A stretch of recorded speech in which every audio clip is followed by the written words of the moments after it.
It's my pleasure to bring to the stage E.W. Jackson, our former nominee for Lieutenant Governor, for purposes of an introduction. E.W.? Thank you. Thank you all so very much. Thank you.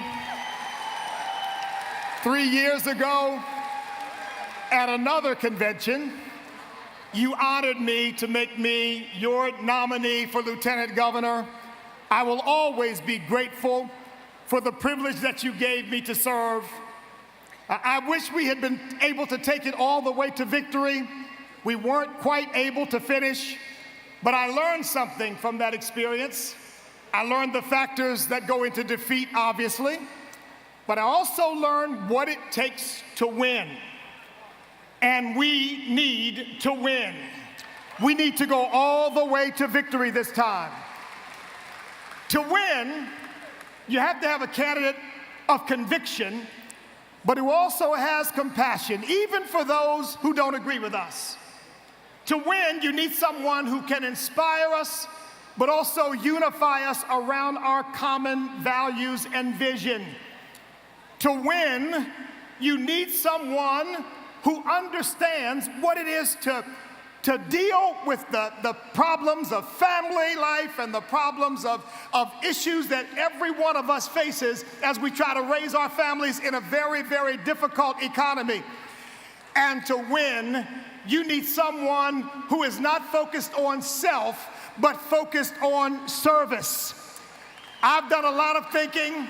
I've done a lot of praying about this. And I don't mean that in any light way. This was a very important decision for me. And I've come to the conclusion that the best person in this race to serve us as the next Lieutenant Governor for Virginia is Senator Jill Vogel. And I hope that you will give her your full support. Jill is not in this. Jill Vogel is not in this for selfish ambition. She is in this to serve the Commonwealth of Virginia. She is not in this to gratify her ego.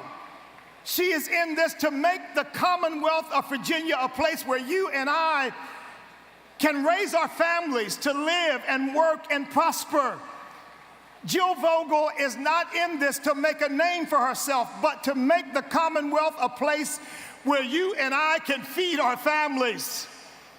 I hope that you understand how important this election is, because we knew 3 years ago how important it was, and we knew what would happen if we did not win. Well, my friends, we didn't win.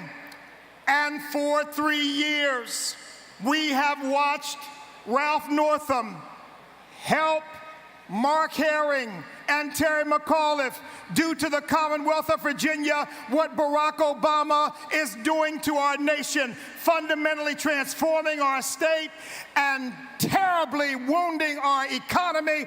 It is about time we had someone who believed in our country and believed in our Commonwealth to serve us here in the office of Lieutenant Governor. And that person is Jill Vogel. I hope that you will give her your support. I believe in her. I'm going to fight with her to the very end. My friends, I want to introduce you to the person who I believe, with your help in mind, will be the next Lieutenant Governor of the Commonwealth of Virginia, Jill Vogel. Thank you.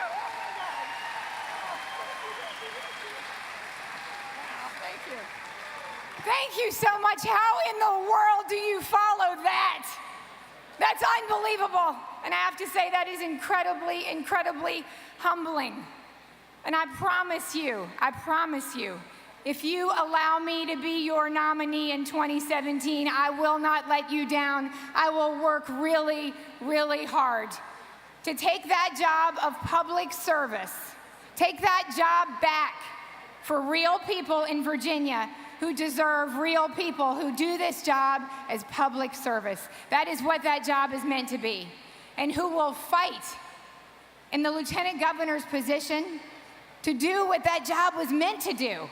And that is to fight for our values, to fight for Virginia's most cherished value, our faith.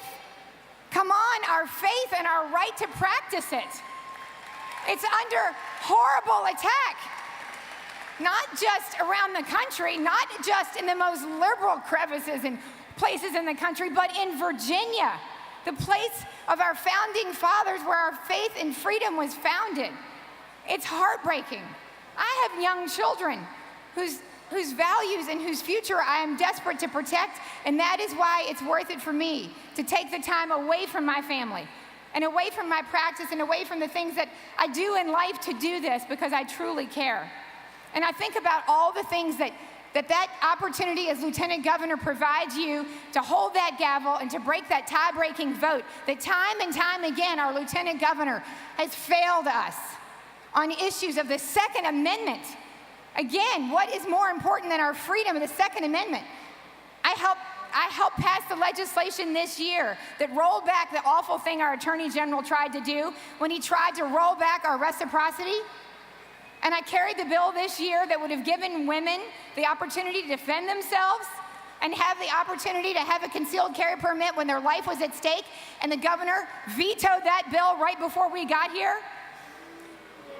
Thank you. It's tragic.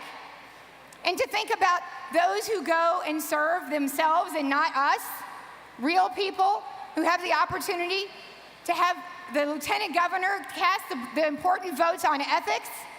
For those of us who go there, I happen to be an ethics lawyer. I understand what it means, again, to serve, not to go there to make something of yourself, but to do something for people. And most of all, I hope that my colleagues understand, and for those that I serve, understand that that service is for passion, and that you put your conservative principle above everything else, above party even if you have to, and that you'll fight the bullies and you'll fight leadership if you have to do what's right. So I'm happy to do that, and I look forward to doing that for all of you in 2017. But let me leave you with something that I think is even more important, because 2017 seems like a long, long way away. Something that I hope that you will all think about in 2016, because that's why we're here. Are we here to win in 2016? Yes, please. For the sake of Virginia and for the sake of our families, we're here to win in 2016. And I will tell you, there's something really important that I'm really excited about. As I travel around Virginia and I think about this, if I don't accomplish anything else as a candidate in 2017, I hope that in 2016, my efforts to go across this great Commonwealth and to visit all of the communities that I'm having an opportunity to visit, where people are desperate to join us. They have not heard from us before. They are more incentivized and more excited than they've ever been. There are people that I've met at this convention who have said, I have never, ever participated in politics before. I've never been a delegate. I've never been excited, and this has gotten me excited. And we need to go to communities where we haven't been before and push back on this awful message that the Democrats have tried to sell. This fiction that there's a war on women. Women, right? Pay attention, women. That's a total made-up lie. The war on women is fear-mongering from the other side, because we are fighting for women, right?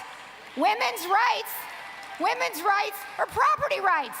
Women's rights are Second Amendment rights. Women's rights are rights for economic freedom and prosperity and individual liberty. Those are women's rights. They're everybody's rights. And who is it that fought against health safety standards in clinics? It was the other side. We've got to fight that and push back on that. And we've got to go to communities where we don't go. We've got to go to African American communities and Hispanic communities and the Indian communities, because if you ask them, are you with us on those issues that matter to your families, on issues of values and on issues of economic prosperity, and you ask them, check the box, they are with us 100% of the time. They want to be with us. So I just leave you with that message in 2016, that we will take the momentum, that we will unite behind our nominee. Please unite behind our nominee. And take this momentum, reach new people, go places that we don't always go, reach out to young people, and then help us win in 2017. Thank you so much for your attention, and I'm so honored to be here with you today, and let's go win!